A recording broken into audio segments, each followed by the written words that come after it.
The company was footing the bill for a corporate retreat to Azure Cove, a swanky resort island down in the Florida Keys.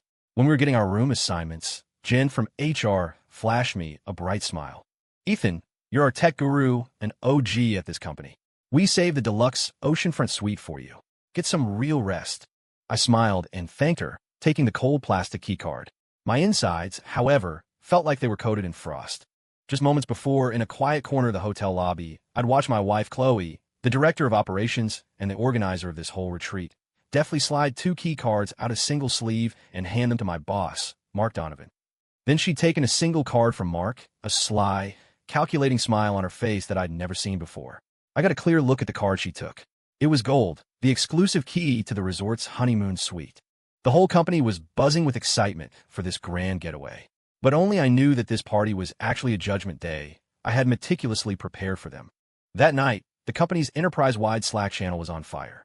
People were posting pictures of the lobster bake and the beach bonfire.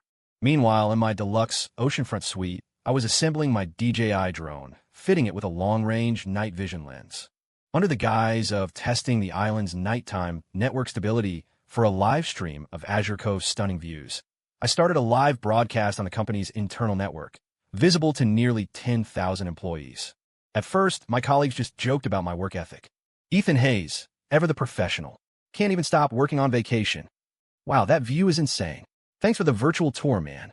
I maneuvered the drone silently, aiming its lens at the one suite on the hotel's top floor with the largest private balcony, the honeymoon suite. Soon, the glass doors to the balcony slid open, and 2 figures, wrapped in an embrace, stepped out into the humid night air. The camera zoomed in. Chloe's face, a face I had known intimately for 7 years, and Mark Donovan's smug, greasy grin, appeared in crystal-clear detail on thousands of screens across the company. "So, babe, how'd I do with the arrangements?" Mark's voice, captured by the drone's high-fidelity microphone, came through with perfect clarity. "Sticking that dinosaur in a single room. I bet he's still kissing your feet for the upgrade, right?" Chloe giggled, pressing herself against him. "Him? He's just a clueless nerd who only speaks in code. I feed him a couple of lines, and he buys it completely. He actually thinks the company is rewarding him for his loyalty." In the live chat, the stream of comments froze for a split second. Then, a tidal wave of messages flooded the screen. "WTF? Is that Director Vance and Mark Donovan? Ethan, what the hell is going on?" I ignored them. The main event was just getting started. Mark wrapped his arm tighter around Chloe, his voice dripping with arrogance. "When we get back, I'm putting you up for the VP spot.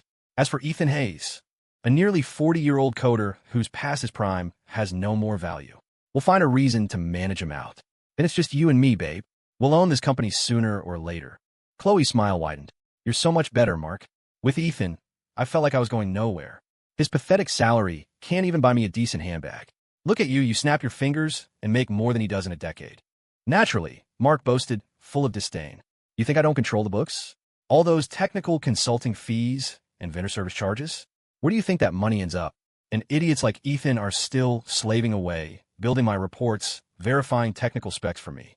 He has no idea that every project he signs off on has my commission baked right in." The second he finished that sentence, I switched the video feed. The live drone footage vanished. In its place appeared a series of crystal-clear PDF documents, bank statements, and falsified expense reports bearing Mark Donovan's signature. My voice was calm, almost unervingly flat as I spoke into the microphone. "Hello, everyone. This is Ethan Hayes from the tech department. What you are now seeing is a portion of the evidence I've compiled over the last 6 months, using my access privileges, detailing Director Mark Donovan's suspected embezzlement and misappropriation of over $30 million in company funds. The complete chain of evidence, including audio recordings and emails of him colluding with vendors, fabricating contracts, and laundering money, was sent in an encrypted email 30 minutes ago to every member of the board of directors, the audit committee, and the public email address of the local economic crimes division." I paused, feeling nothing but a numb coldness where my heart should be. As for the video you just saw, consider that a little after-dinner entertainment. The Slack channel exploded. The company's entire communication system descended into a level of chaos it had never known. I knew I was blowing things up, but I hadn't anticipated an explosion of this magnitude. Less than 5 minutes after I ended the stream, my phone blew up. Shocked colleagues, concerned friends, urgent calls from senior executives demanding confirmation. I didn't answer a single one. I just calmly packed away the drone, sat down, and stared out at the inky blackness of the ocean, waiting for the storm to hit. About 20 minutes later, my hotel room door was pounded on violently. "Ethan, open this door. Get the hell out here." It was Chloe's shrill, piercing shriek, a sound laced with disbelief, fury, and panic. It was followed by Mark's pathetic roar. "Ethan, you lunatic. You son of a bitch, you framed me. You just wait, I'll kill you." Hotel security arrived quickly and restrained them in the hallway. I never opened the door, never said a word. Why waste breath on the dead? Soon, the CEO's call came through. "Mr. Lynch's voice was weary and grave. "Ethan, it's Lynch. I need you to assure me, right now, that all the evidence you have is authentic and valid." "Mr. Lynch," I said, my voice steady, "I stake my career and my reputation on it. Not only that, Mark once had me work on a hard drive that was accidentally damaged to destroy evidence. He doesn't know that, as is my habit as a tech professional, I kept a complete disk image of that drive. It contains even more direct proof. I've already flagged it and sent it along with everything else." Mr. Lynch was silent on the other end for a moment, then let out a long sigh. "All right, I understand. You just stay in your room for now. Don't go anywhere. The company will handle everything." He didn't ask about Chloe. A smart leader knows that in the face of ironclad evidence of a major financial crime, a sordid affair is just a minor, ugly footnote. Mark was finished, and so was Chloe. At a publicly traded company that prized its reputation, there was no coming back from this. That night, the Azure Cove police arrived and took Mark Donovan from the hotel on suspicion of embezzlement. As a person of interest, Chloe was taken in for questioning as well. As they were being led away, I was standing on my balcony, watching the flashing police lights below with cold indifference. Chloe saw me. Her hair was a mess, her makeup streaked with tears. She looked like a madwoman, pointing up at me and screaming curses. I couldn't hear what she was saying, and I didn't want to. I raised a glass of red wine in my hand, gave a small toast in her direction, and drank it down in one go. A toast to our dead 7-year marriage, and a toast to the fool I used to be. The next day, senior management flew down to Azure Cove for an emergency meeting and to announce how they were handling the fallout. The retreat was immediately canceled, and all employees were sent home on the first available flights. Mark Donovan was stripped of all duties, effective immediately, and the company pledged its full cooperation with the police investigation, vowing to sue to recover all stolen assets.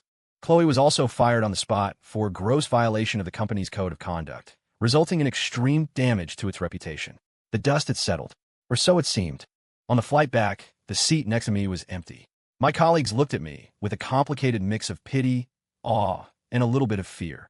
I knew that after this, my reputation as Ethan the Guru had probably leveled up from the technical realm to the social one. A man who could single-handedly send his own wife and boss to hell was, in most people's eyes, someone to be feared. I didn't care. I returned home to the house that was once filled with laughter. Now it was just me and a universe of silent memories. I stared at our wedding photo. Chloe was beaming, nestled against my side. We were college sweethearts who had stayed in the city to build a life together after graduation. I joined this company in tech. She started in admin. We went from having nothing to owning a car and a house. I thought we were the ultimate team. I handled the back end. She handled the front. I was the breadwinner, the one who solved the tough problems. She was the beautiful face, the one who navigated the tricky world of office politics. There was a time I was proud of her social finesse, her ability to thrive in a complex workplace. I always saw myself as her rock, the safe harbor she could always return to. But I forgot that no matter how warm the harbor, it can't hold back a ship that's determined to sail for distant, glittering shores. Especially when, in her eyes, my harbor had become silted up and stagnant. It started about a year ago. She began to complain constantly. "Ethan, look at you. You're still just a lead architect. Mark is 2 years younger than you, and he's already a department director. Can you stop tinkering with your stupid code all day? Go learn how to network, how to schmooze with the higher-ups. You've been wearing that same jacket for 3 years. Do you have any idea that one of Mark's suits costs more than you make in a month?" At first, I brushed it off as normal marital griping. I'd smile and tell her I wasn't interested in climbing the corporate ladder, that I was happy and secure in my technical role. Then I noticed she was spending more and more time with Mark. It started with work reports, then evolved into late-night WhatsApp messages. When I asked, she said it was just work, that Mark saw her potential and wanted to promote her. I believed her. I was the straightforward tech guy. My world was binary, built on logic and honesty. Then, 3 months ago, Mark asked me to help him recover data from an external hard drive he'd accidentally formatted. He said it was full of critical project files and was extremely urgent. As the company's go-to tech expert, this was child's play for me. But I had a gut feeling. Before starting the recovery, I quietly used the company workstation to make a complete disk image, a perfect copy of the entire drive. It was a professional habit, a risk management instinct I developed over years. When I successfully recovered the data and saw what was on it, my blood ran cold. There were no project files. It was a collection of encrypted folders filled with records of kickbacks from various vendors, forged contracts, and even compromising photos of him with other women. And in one folder, titled My Sunshine, I found a one thing I never wanted to see. It was Chloe. Intimate photos of her and Mark in all sorts of places, including hotel rooms. The timestamps on the photos spanned a year and a half. All this time, I was the clown kept in the dark. Her ambition, her hard work, was just her climbing into her husband's boss's bed. In that moment, I didn't feel anger, just a deep, bone-chilling disgust and a profound sense of sorrow. I didn't say a word. I encrypted the disk image and hid it in several secure, off-site locations. Then, like a predator, I began to quietly observe my prey. I used my skills to recover deleted chat logs from Chloe's phone. I saw how she complained to Mark about me, how she flirted with him. I saw how they plotted to give me a little surprise during the corporate retreat. I saw how Mark promised her that once he got rid of me, he'd give her a promotion and even a cut of his gray income. Greed and ambition had completely corroded her soul. So when Chloe smiled and told me the company had decided on Azure Cove for the retreat, and that she was in charge of everything, I knew my moment had come. I even proactively offered to use my technical skills to help her plan the itinerary, book the hotel, and streamline the logistics. She praised me for being sensible, saying I was finally getting it. She had no idea that while she was planning a romantic island getaway with her lover, I was planning how to build them the most spectacular stage for their descent into hell. I had calculated every single detail: the drone model, the lens focal length, the network bandwidth, the exact time to start the live stream, the way I would present the evidence. I even knew she would stick me in the most remote room possible, farthest away from them. That so-called deluxe oceanfront suite was nothing more than a cheap ploy to shut me up and flaunt her newfound power. Everything went exactly according to my script. I had won. A total victory. I stood by the floor-to-ceiling window, a cup of coffee in hand, watching the city's traffic flow below, but I felt none of the expected satisfaction. Just a vast, empty wasteland inside me. I was thinking it was time to call a lawyer and start the divorce proceedings when my phone rang. An unknown number. I answered. The voice on the other end was the last one I expected to hear. It was Chloe. Her voice was hoarse and weak, but it carried a strange, eerie calm. "Ethan, we need to talk." I let out a cold laugh. "What's there to talk about?"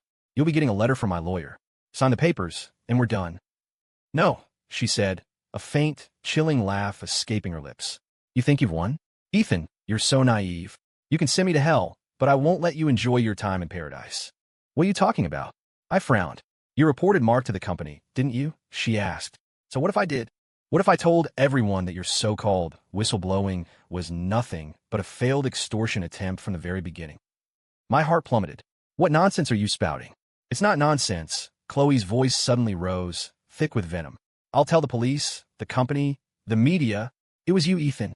You found out about Mark's secrets and used them to blackmail him. You demanded $5 million, and when he refused to pay, you flew into a rage and decided to destroy him, and me along with him, during the retreat. I instantly understood her poisonous scheme. If she made that claim, my identity would flip from a wronged husband and righteous whistleblower to a vindictive criminal guilty of extortion. If that mud stuck, I'd never be able to wash it off. "You have no proof." I snarled. "Proof?" Chloe laughed again, a wild, unhinged sound. "Proof can be manufactured. Remember that fight we had? All because I bought a $3,000 handbag? You flew off the handle, yelling about how we needed the money, how irresponsible I was. I had a feeling, so I recorded it. All I have to do is edit that recording a little, and it'll sound just like you complaining that the money Mark was giving you wasn't enough. You think anyone will doubt it?" My entire body went cold. I remember that argument. It was the first time I had ever truly lost my temper with her. My mother was in hospital, and we desperately needed money for her care, but Chloe had gone behind my back and charged a luxury bag to our credit card. I never imagined she would, that she would have recorded it. "You venomous snake." I was trembling with rage. "You forced my hand." Chloe's voice turned hysterical. "You drew first blood, so don't blame me for fighting back." "Ethan, you want a clean break? It's not that easy. I'm going to the police station right now, and I'm filing a report against you for extortion. If I'm going down, I'm taking you with me." The line went dead. I stood there, gripping my phone, my palms slick with cold sweat. I had calculated their greed, their foolishness, but I had never calculated the depths of Chloe's shameless, vicious nature. I thought I had everything under control, only to find that the snake I had pinned under my boot could still twist around and sink its fangs into me. "Calm down," I told myself. "Ethan, you have to calm down." I paced the room, forcing my chaotic mind to start processing again. Chloe's accusation was lethal. Extortion was a serious felony. If it stuck, I wouldn't just be ruined professionally. I could face prison time. And her method was diabolical. She was twisting one of her most private, bitter arguments into a weapon against me. It was the kind of proof that would be incredibly difficult for outsiders to disprove, dangerously convincing. Combined with the messy love triangle, it would be all too easy for people to believe this was just a sordid drama about love, hate, and a deal gone bad. Mark's embezzlement case would suddenly be clouded by the involvement of an alleged blackmailer. Me. A perfect scorched earth tactic. I had to admit, I'd underestimated Chloe. I thought she was just a social climber, a parasite clinging to power. I never realized that, at her core, she was a poisonous vine capable of strangling anything in her path. I didn't have much time. If she made that call, she would follow through.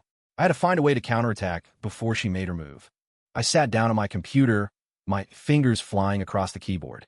Proof. I needed proof. Proof that I was a whistleblower, not an extortionist. My mind raced, replaying every detail of the last 3 months from the moment I discovered the secret on the hard drive to the night at Azure Cove. Suddenly, my fingers froze. A thought like a bolt of lightning cut through the fog in my mind. I'd found it. I had found a one piece of evidence that would not only prove my innocence, but also nail Chloe to the cross of her own lies, once and for all. I immediately dialed a number. "Hey, Kevin, it's Ethan Hayes." On the other end was my old college buddy, Kevin Chow, now a partner at a prestigious law firm. "Ethan, what's up? I saw your heroic deeds on the news. Nice work, man." Kevin's voice was teasing. "This is no joke, Kev. I'm in serious trouble." I quickly explained the phone call from Chloe and her toxic plan. After I finished, Kevin was silent for a few seconds. When he spoke again, his tone was serious. "This woman is ruthless. An edited recording, combined with your personal history. That's a real problem. Once she files a report, the police will have to open an investigation. You'll be on the defensive. That's why I need your help," I said in a low voice. "Remember about a month ago, when I came to you for that legal consultation?" Kevin paused, then it clicked. "You mean that memo on the procedures and legal risks of reporting corporate executive-level fraud?" "Exactly." A cold smile finally touched my lips. "And also, the anonymous whistleblower complaint I had your firm send to the company's audit committee on my behalf." The realization dawned on Kevin. "I get it. You're going to use a formal legal process, one that you initiated before the incident, to prove your intent was always to report, not to extort." 100%, I said. "Having you file it anonymously was partly to protect myself and partly to gauge the company's internal reaction. But the most important reason was to have a legally binding, time-stamped, third-party piece of evidence to shield myself from exactly this kind of smear campaign. When I took that step, it was just a precaution, a risk assessment move born from a tech professional's mindset. Always have a backup. I had imagined using it if Mark tried to claim I fabricated the evidence. I never ever imagined I would end up using it against Chloe, using it to defend myself from her most venomous attack. Brilliant. Absolutely brilliant. Kevin exclaimed over the phone. "Ethan, with a mind like yours, it's a shame you're not a criminal investigator. Don't you worry. We have the strictest archiving procedures at the firm. All the documents, memos, and transmission logs are time-stamped and backed up with a notary. This evidence chain is ironclad. No edited recording she cooks up can touch this." Good. The weight on my chest finally lifted. "Now, I need you to immediately compile all of this into a clear legal opinion. Then send it directly to the senior executives handling this at my company and to the Economic Crimes Division handling the case." "No problem. Leave it to me," Kevin said decisively. "I'd love to see how Ms. Vance explains her extortion claim to the police now." After hanging up, I let out a long, slow breath. "Chloe, you thought you could drag me down to hell with you? You had no idea that while you were digging your trap, I was already standing on high ground, watching you coldly from above. And the pit you just jumped into is the one you dug with your own 2 hands. Things moved faster than I could have imagined. Kevin was incredibly efficient. In less than 2 hours, a logically sound, evidence-backed legal letter landed in the inboxes of CEO Lynch and the Azure Cove police. The letter detailed 3 key points. 1. That I, Ethan Hayes, had sought formal legal counsel regarding the reporting of internal corporate corruption more than a month before the incident. 2. That I had formally retained a law firm to submit an anonymous whistleblower complaint to the company's audit committee, thereby initiating a formal reporting process. 3. That all these actions took place before the corporate retreat, proving my motive was to fulfill my duty as an employee and protect the company's interests, not to engage in personal revenge or extortion. That letter was a bombshell that completely obliterated the wall of lies Chloe was trying to build. At 3 p.m., Mr. Lynch called me himself. For the first time, his voice held a note of respect and apology. Ethan, I received the letter from your lawyer. We misjudged you. You're not just the company's tech guru, you're its conscience. On behalf of the board, I want to apologize for any doubt we may have had. You're too kind, Mr. Lynch. I was just acting in the company's best interest, I replied politely. Rest assured, Mr. Lynch's tone hardened. The company will not tolerate Chloe Vance's behavior, slandering a company hero and maliciously obstructing justice. We've already decided to file a formal lawsuit against her for defamation and sue for the immense damage she has caused to the company's reputation. A small smile played on my lips. Excellent. I wouldn't even have to lift a finger. Also, Lynch continued, changing the subject, the board had a short meeting about you. Given the extraordinary intelligence and integrity you've shown, on top of your unparalleled technical skills, we have unanimously decided to create a new department, Information Security and Internal Auditing. We want you to be its first director, reporting directly to the board. This department will be independent of all business units and will have the highest level of security clearance. Your mission, Ethan, will be to use your skills to build an impenetrable firewall for this company, protecting us from both external attacks and internal rot. The offer was monumental. It was like being handed a royal scepter, making me the company's de facto internal affairs chief. In the past, this might have been my dream job, but now my perspective had completely changed. Thank you, Mr. Lynch and the board, for this incredible honor, I said, politely declining.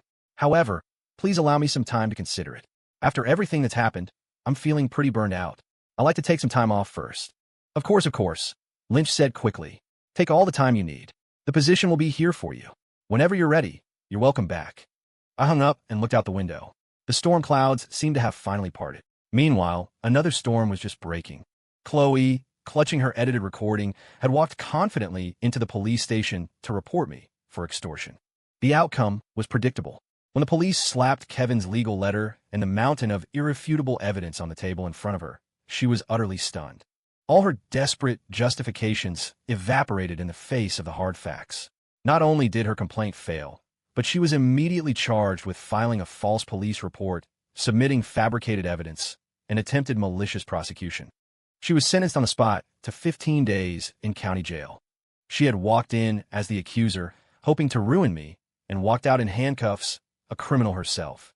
And that was only the beginning of her nightmare. The lawsuit from the company's legal department was delivered to her at the detention center soon after. Defamation, damaging corporate reputation. Each charge was enough to bury her in legal fees and potentially massive civil penalties. I heard the news from Kevin while I was at home, packing. I was methodically putting all of Chloe's clothes, makeup, and photos into boxes. I felt no satisfaction, no lingering attachment.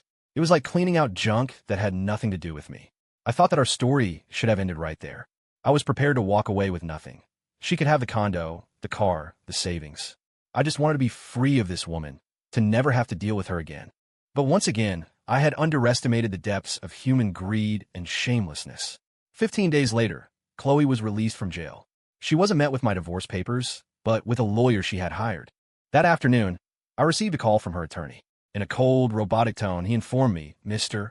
Hayes, my client, Ms. Chloe Vance, does not consent to an uncontested divorce. She has decided to file a formal divorce petition with the court.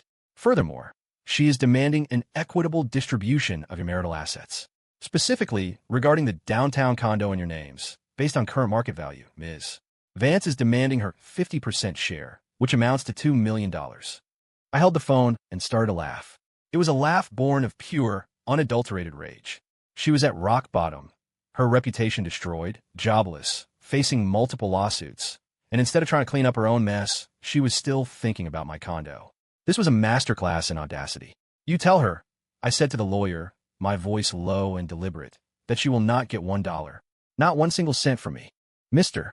Hayes, I must remind you," the lawyer's tone was smug, "that under state law, marital property is subject to division regardless of fault. The condo was purchased during your marriage and is considered community property. My client is fully within her rights to demand her share. If you refuse to cooperate, we will see you in court." He hung up. I stared out the window. The sky, which had just cleared, was once again dark with clouds. He was right. The lawyer was telling the truth. The condo was bought after we were married. I had used my life savings for the down payment, but her name was on the deed right alongside mine. For years, the mortgage had been paid automatically from my salary. Legally, it was a textbook case of community property. If we went to court, even with her being the at-fault party, a judge might be more lenient toward me, but she would almost certainly walk away with a significant portion of the property's value. Millions of dollars, handed over to the woman who betrayed me.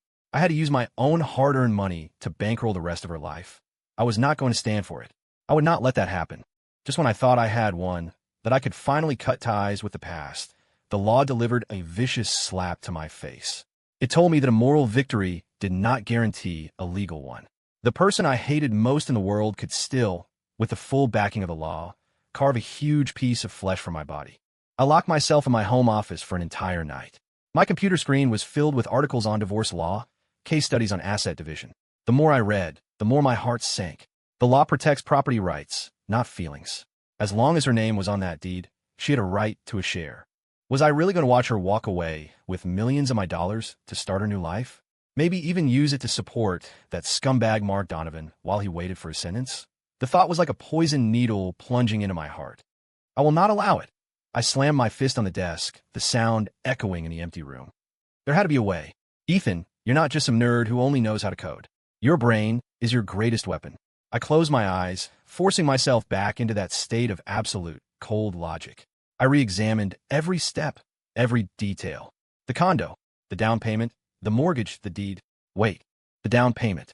My eyes snapped open. A detail I had long forgotten sparked like a flare in the darkness. The down payment was $140,000. It was everything I had saved after 5 years of work. But was it real? No, it wasn't. I had been short. Chloe's family wasn't well off. They hadn't contributed a dime. To scrape together the full amount, I did something I had never told anyone about. Not even Chloe. I opened the most heavily encrypted folder on my computer, typing in a long, complex password. The folder opened, revealing a single file. A patent transfer agreement. The contract was dated 8 years ago, just 2 weeks before Chloe and I were married.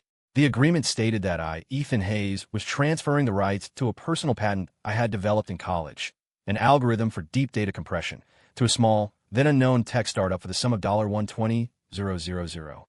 That $120,000, combined with the $20,000 I already had saved, was the exact amount of the down payment. And that patent was something I had developed and registered entirely on my own, long before I ever met Chloe. It was my premarital property.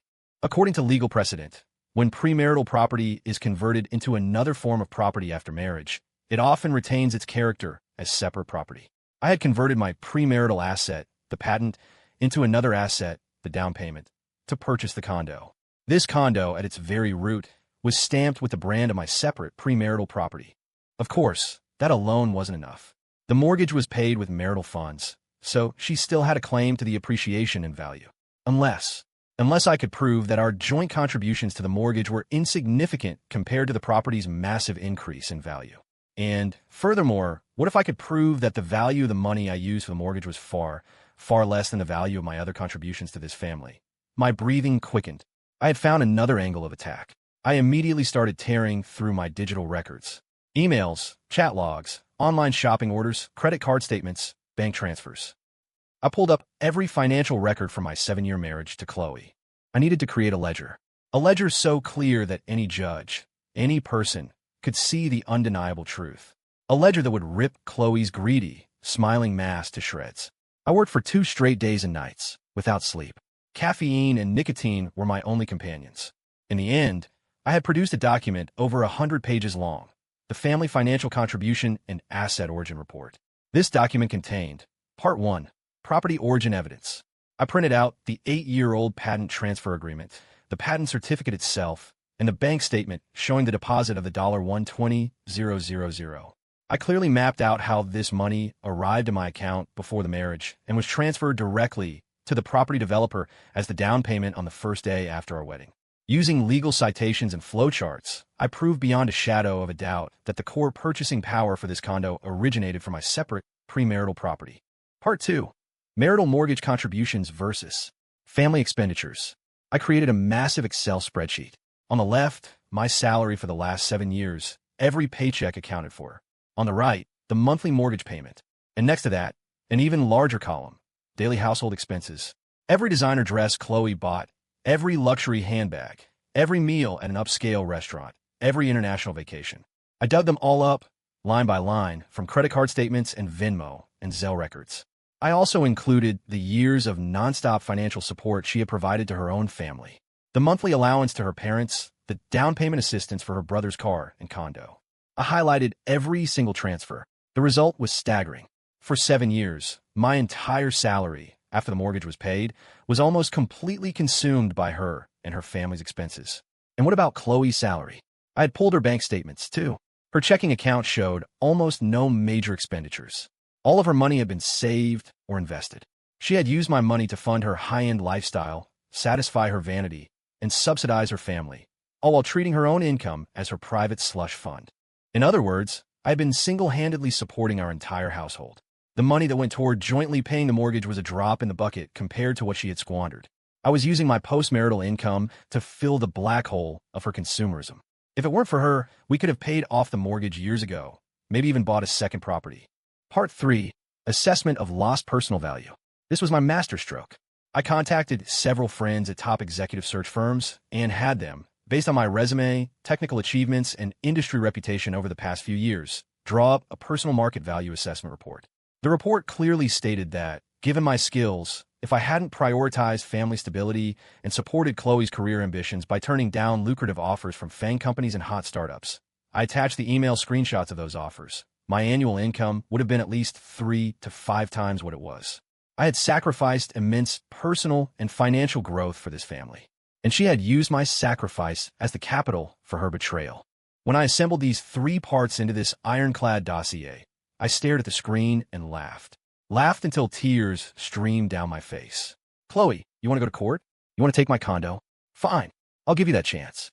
I want to see the look on your face in that courtroom when you see this ledger, when I peel back that pretty, painted mask layer by layer for the world to see, and you still have the gall to utter the words equal division of assets. This wasn't a divorce hearing. This was my final battlefield, and I wasn't just going to win legally. I was going for a complete and total moral annihilation. I was going to show everyone how selfish, greedy, and venomous this woman truly was.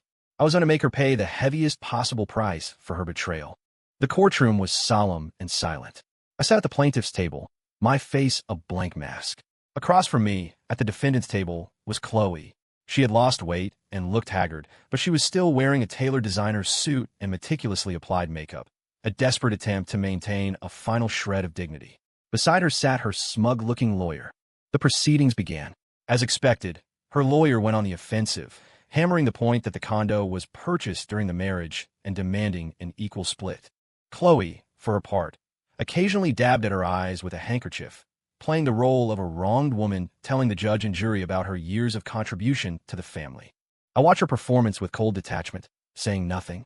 Then, it was my lawyer's turn. Kevin Chow. Kevin wasted no time on theatrics. He simply submitted the 100-page family financial contribution and asset origin report to the judge and the opposing counsel. Your Honor, my client does not wish to dwell on emotional matters. We will speak only to the facts and the evidence.